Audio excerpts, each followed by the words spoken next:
What is up, everybody? Welcome back to the Geek Pantheon. I am Eric, and first and foremost, before we get into the video today, thank you all for 9,000 subscribers. We got a huge milestone up next, but I wanted to celebrate this one as well, thanking all of you for following the channel, subscribing, checking out the videos, and I'm doing so by picking one of my Twitter followers. So if you're not following at the Geek Pantheon on Twitter, go do that, and tomorrow, when this video drops, I'll be picking one of my followers to buy a book for on DriveThruRPG, DM's Guild, or D&D Beyond up to a $60 value. So you definitely want to go follow the Twitter account over there so that I can make sure to get one of you all a book.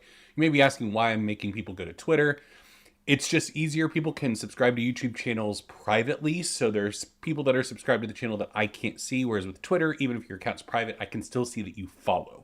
So that's why. Twitter.com/thegeekpantheon. Go follow. Okay, so today's video is all about Project Black Flag from Kobold Press. For those of you that aren't in the know, you may be wondering, what is Project Black Flag? So Kobold Press announced that they are coming out with their very own tabletop role-playing game system. And while the lead designer, Celeste Konowich, has been working on this system since summer of 2022, they took the wonderful window opened up by Wizards of the Coast, given the whole OGL fiasco that's been going on for the past month, to announce to the world that they are planning on releasing this. Now, Kobold Press has stated from the beginning that this will be a system that is a compatible system and building off of the 5th edition SRD. And with the announcement from Wizards of the Coast that they were adding the 5th edition SRD to Creative Commons, Kobold Press came out with their own blog post reaffirming their intention to keep their system compatible with 5th edition and build off of it moving forward. But importantly, Project Black Flag will be its own open system that anybody can make stuff for, and it will remain open. So before we get into my thoughts on Project Black Flag, I want to go over more of the details that we've gotten from Kobold Press via their blog posts.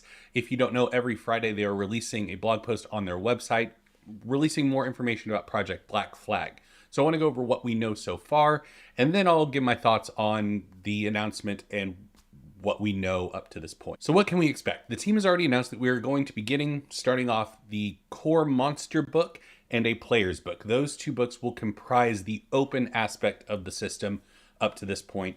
And the core monster book will contain at least 400 unique monsters, which puts it about on par with the D&D 5th edition monster manual, which had about 450 to 500 monsters.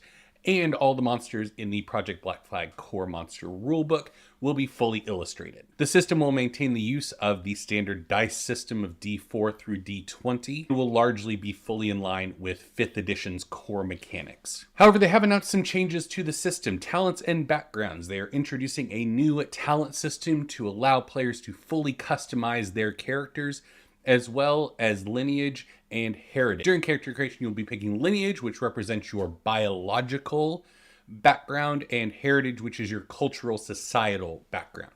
So if you just want to play an elf, you can pick elf, or you can pick elf-orc if you want to be interesting. Who is on board with this? So Kobold Press has announced that in terms of virtual tabletop / digital tools, they already have some very significant partnerships in the form of Shard Tabletop, Foundry VTT, Fantasy Grounds, Roll20, World Anvil, Demiplane, Alchemy. In terms of their publishing partners, they already have other third-party creators excited and on board, ready to make content for Project Black Flag. It is a long list, so forgive me as I read off the script. We're going to have Ghostfire Gaming, Steamforged Games, Nord Games, Frog God Games, the Griffin Saddlebag, Hit Point Press, the Vineyard RPG, the Word Refinery, Dungeon Scribe, and Mage Hand Press. There's a lot of people that are excited about this project. And the playtest materials will start going out sometime this month. They released the first playtesting packet.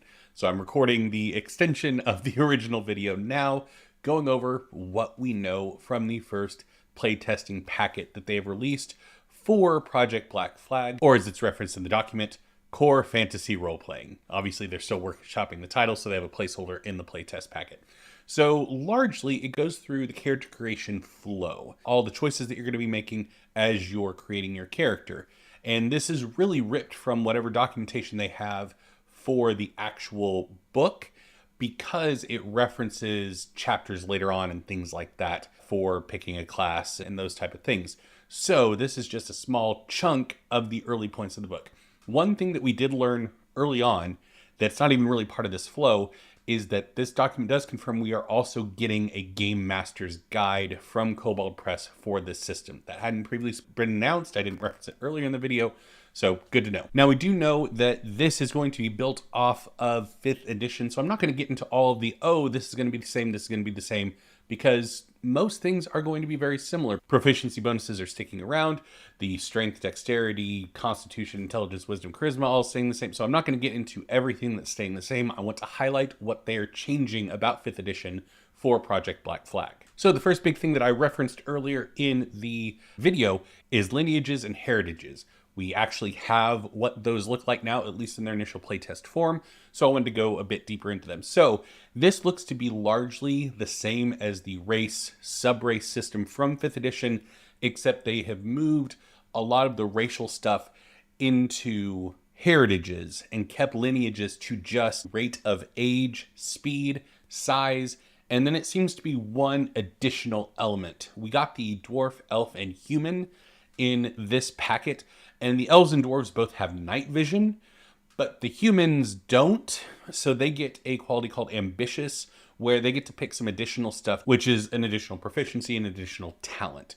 I understand from a balance standpoint, it's necessary if you're giving night vision to these other 2 lineages, why you would need to do something for the humans. Personally, and I'm going to say this in my feedback for this, I'm tired of humans being the jack of all trades race, or in this case lineage, where they are the default, so you get to be as malleable as you want with them. I would like for humans to have a distinct identity and distinct traits for the lineage. I don't know what that is because I'm not a game designer, but seeing the ambitious thing where it's just pick 2 things, whereas the other 2 got a very concrete thing, I didn't really care for. And then additionally for elf, dwarf, and human, we got 2 heritages. So for the dwarf, we got the Fireforge and the Stone. For elves, we got Cloud and Grove. And for humans, we got Nomad and Cosmopolitan. But importantly, and this is the big distinguishing factor between race and subrace from D&D 5e and lineage and heritage in the Project Black Flag playtest document,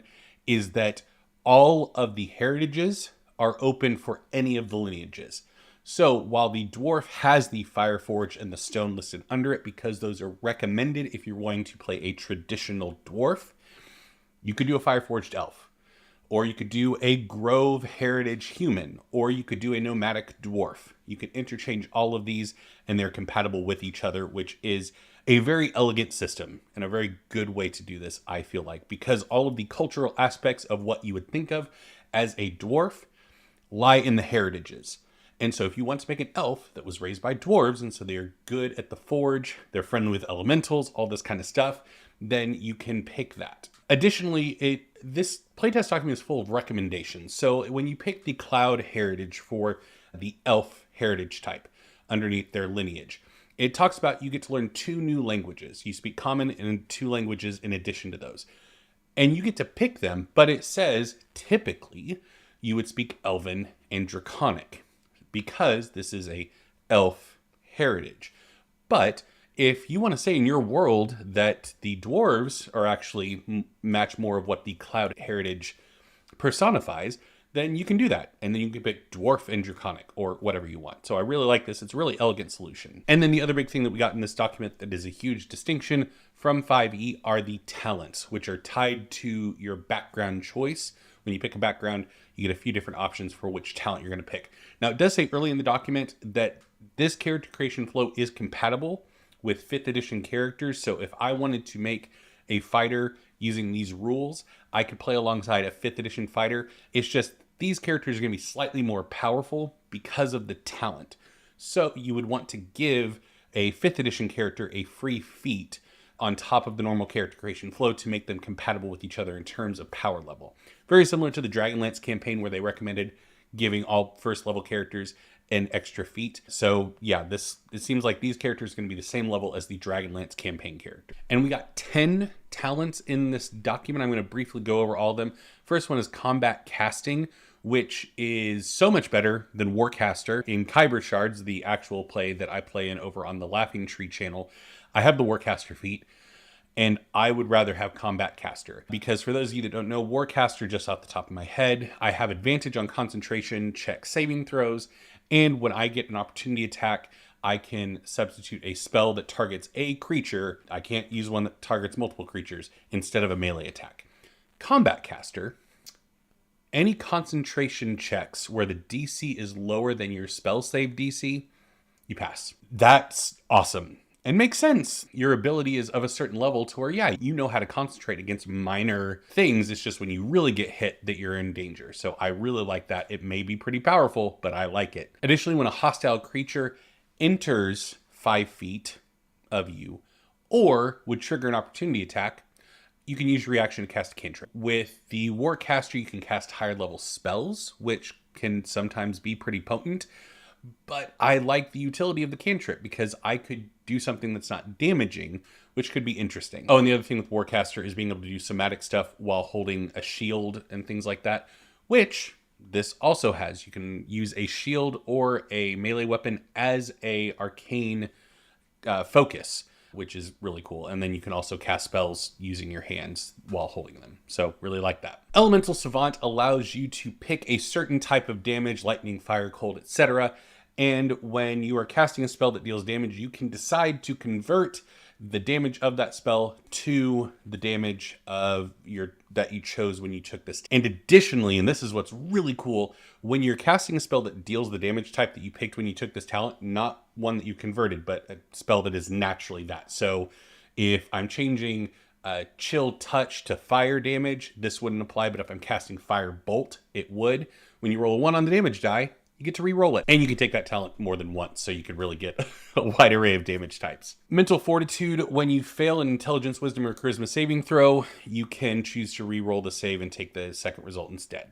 You have to do that before you know whether or not you passed or failed, though. And additionally, if you're affected by an ongoing effect due to failing an Intelligence, Wisdom, or Charisma saving throw, you can make a saving throw to stop the result at the end of each of your turns, even if the condition would normally not allow that. So something like Suggestion, you could continue to make those saves, which is, yeah, really good. School Specialization, you pick one of the arcane schools. I'm not going to go through all of them, but when you are rolling a spell attack, you get a +1. When it requires a saving throw, your DC goes up by 1.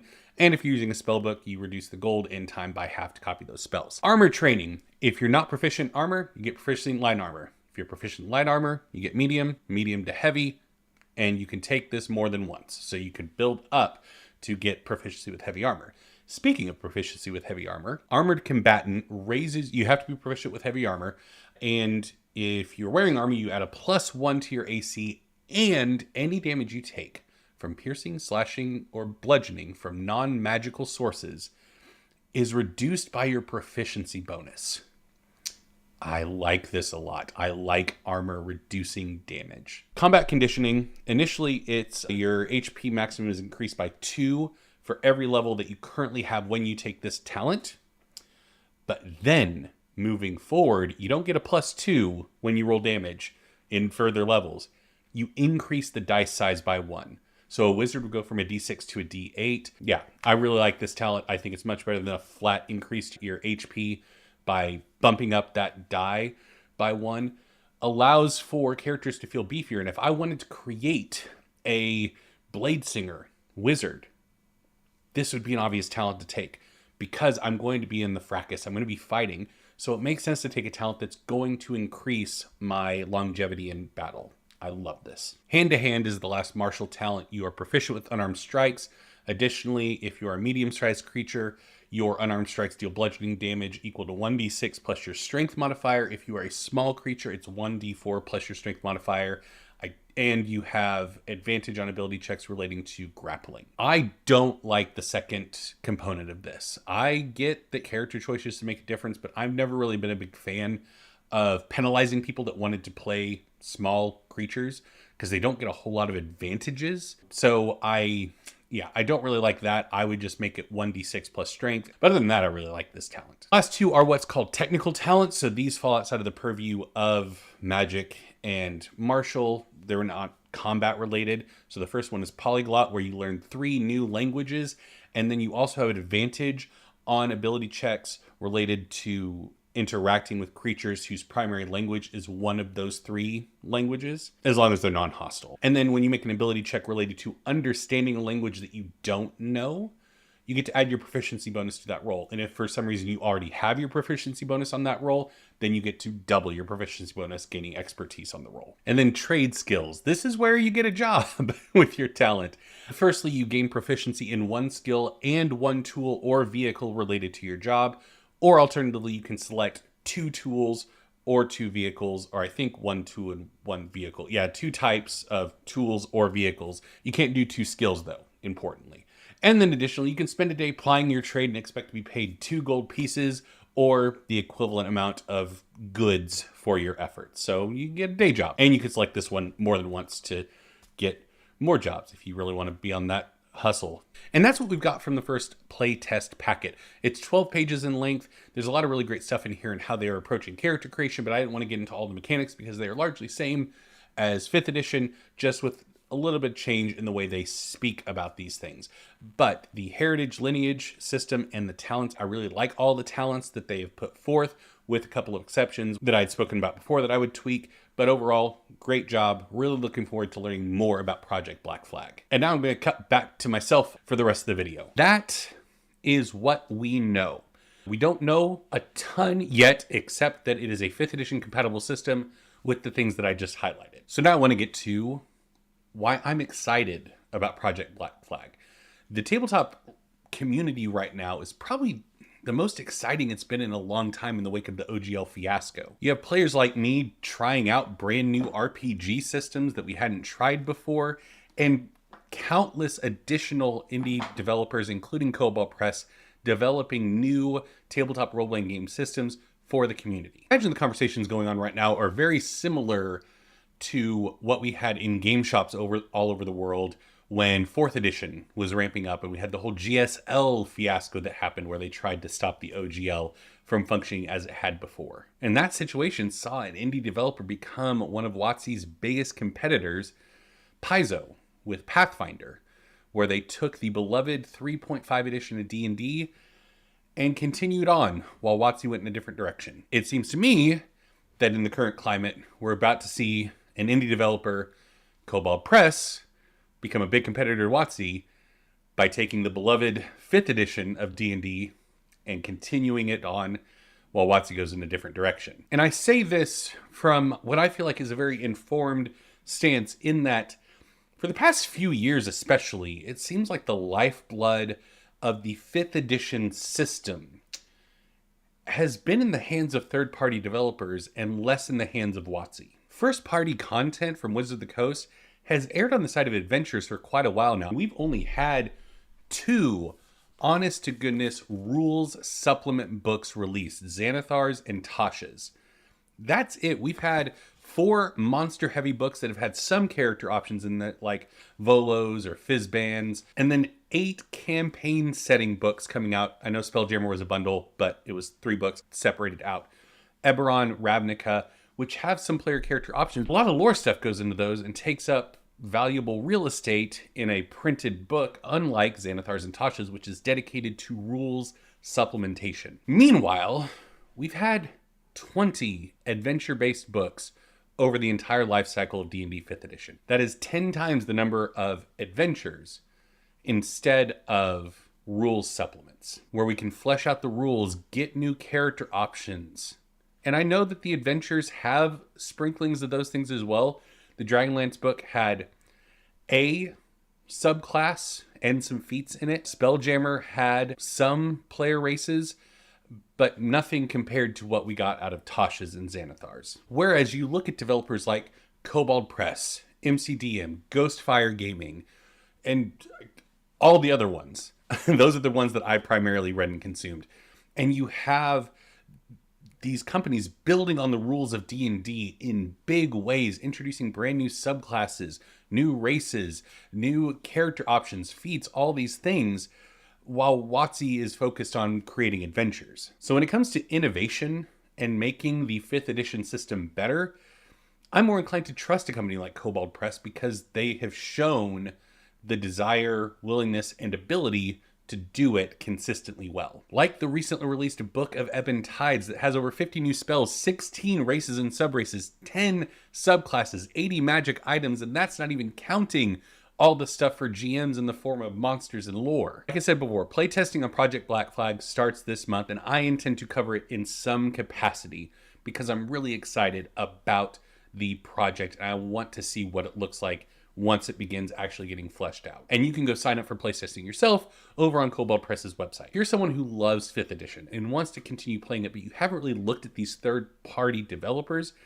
there's a wealth of stuff out there for you to check out. In fact, go check out this video where I go over how Ghostfire Gaming fixed curses in 5th edition.